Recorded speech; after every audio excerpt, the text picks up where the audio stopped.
Good morning all. Education update ह्या चॅनलमध्ये सर्वांचे स्वागत आहे.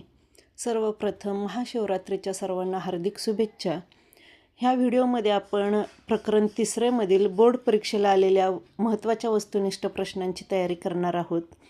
तर पहिला प्रश्न आहे, योग्य पर्याय निवडून विधाने पुन्हा लिहा. ज्यामध्ये फ्रेंचांची पहिली वखार ही टिंबटिंब येथे स्थापन झाली.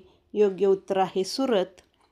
वास्को द गामा हा टिंबटिंब या देशाचा दर्यावर्दी होता. योग्य उत्तर आहे पोर्तुगाल.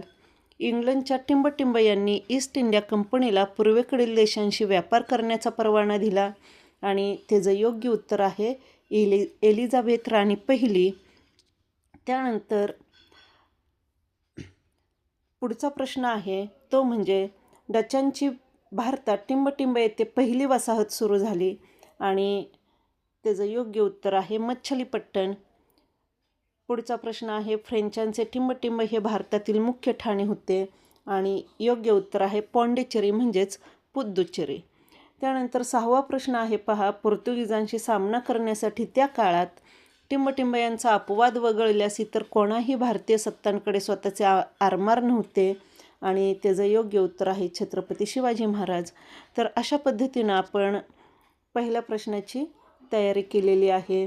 प्रश्न 1 मधील ब, चुकीची जोडी निवडून ती जोडी दुरुस्त करून पुन्हा लिहा. तर ह्यामध्ये पहा, अर्सबिप्शू मुख्य कार्यकारी अधिकारी, चान्सेलर न्यायाधीश, वेदर द फंजेद मालमत्तेवरील अधिकारी, कपिताव कॅप्टन.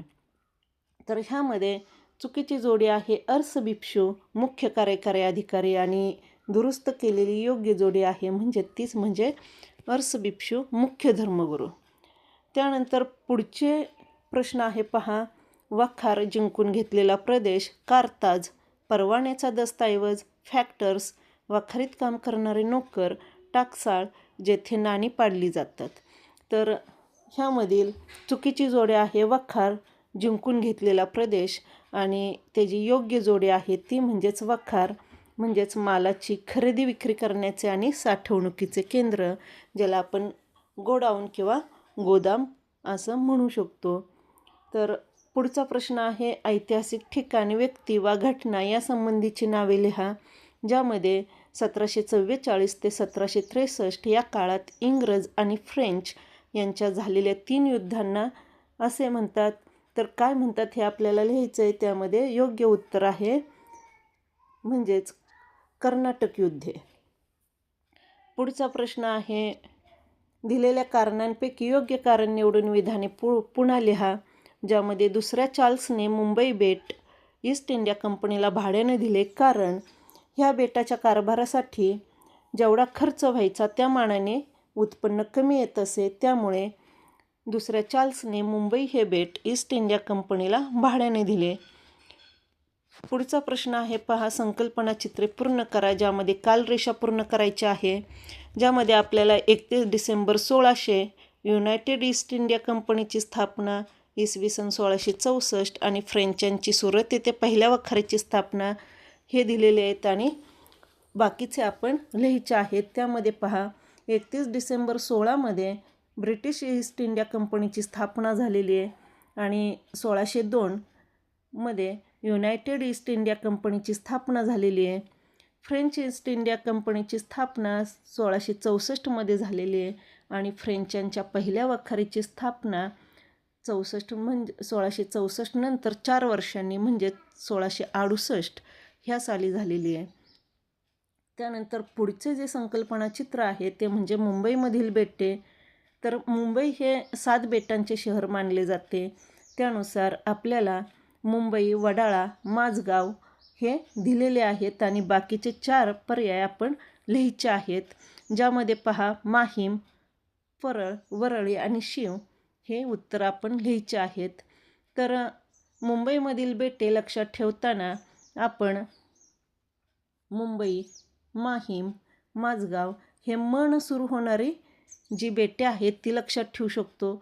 तसंच वडाळा, परळ, वरळी म्हणजेच शेवटी ल येणारी जी बेटे आहेत ती देखील आपण लक्षात ठेवू शकतो आणि शीव.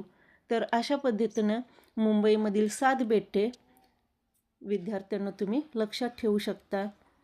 पुढचं संकल्पना चित्र आहे भारतातील युरोपीय वसाहती, ज्यामध्ये प्रथमतः पोर्तुगीज, फ्रेंच, ब्रिटिश, डच हे भारतामध्ये आलेले आहेत आणि त्यामुळं ह्या वसाहती आपण लक्षात ठेवू शकतो. पुढचा प्रश्न आहे पहा, टिपा लिहा. प्रश्न 4 ज्यामध्ये पोर्तुगीजांची युद्धनीती ही विचारलेली आहे. तर पोर्तुगीजांनी आपल्या प्रबळ आरमाराच्या मदतीने भारतात वसाहती स्थापन केल्या आणि त्यांना त्यांची युद्धनीती ही त्यासाठी उपयुक्त ठरली. तर त्यांची युद्धनीती काय होती, तर पोर्तुगीजांनी वसाहतींच्या रक्षणासाठी किल्ले उभारले आणि त्या किल्ल्यांच्या आधारे वसाहतींचे बाह्य हल्ल्यांपासून ते रक्षण करीत असत. ह्या किल्ल्यांना समुद्रमार्गे रसद पुरवीत, किनाऱ्यावर आरमारी छापे टाकून शत्रूचा मुलूक उद्ध्वस्त करणे आणि ही पोर्तुगीजांची युद्धनीती होती. भारतातील राजांच्या आपसातील भांडणांचा फायदा घेणे हाही त्यांच्या युद्धनीतीचा एक भाग होता. त्यानंतर कर्नाटक युद्धे, ज्यामध्ये कर्नाटकच्या प्रदेशावर नवाबाची सत्ता होती आणि हे नवाबपद मिळवण्यासाठी नवाबाच्या घरामध्ये सत्ता संघर्ष सुरू होता. तर ह्या प्रदेशात आपला प्रभाव वाढवण्यासाठी ही योग्य संधी आहे हे ओळखून ब्रिटिशांनी आणि फ्रेंचांनी ह्या सत्ता संघर्षामध्ये हस्तक्षेप सुरू केला. इसवी सन 1744 ते 1763 या काळात इंग्रज आणि फ्रेंच यांच्यात एकूण 3 युद्धे झाली आणि ह्या युद्धांनाच कर्नाटक युद्धे असं म्हटलं जातं. तर ह्या 3ऱ्या कर्नाटक युद्धामध्ये फ्रेंचांचा पराभव झाल्याने इंग्रजांना भारतात प्रबळ असा युरोपीय स्पर्धक उरला नाही आणि त्यामुळं इंग्रजांना आपला पाया भारतात पक्का करण्यास वाव मिळाला. म्हणून कर्नाटक युद्धे ही इतिहासामध्ये अतिशय महत्त्वाची मानली जातात. तर अशा पद्धतीनं आपण प्रकरण 3 मधील वस्तुनिष्ठ प्रश्न पाहिलेले आहेत. तर पुढच्या व्हिडिओमध्ये आपण प्रकरण 4 मधील बोर्ड परीक्षेला आलेले महत्त्वाचे वस्तुनिष्ठ प्रश्न पाहणार आहोत. तर तो व्हिडिओ नक्की पहा आणि ह्या चॅनेलला लाईक, सबस्क्राईब आणि शेअर करा.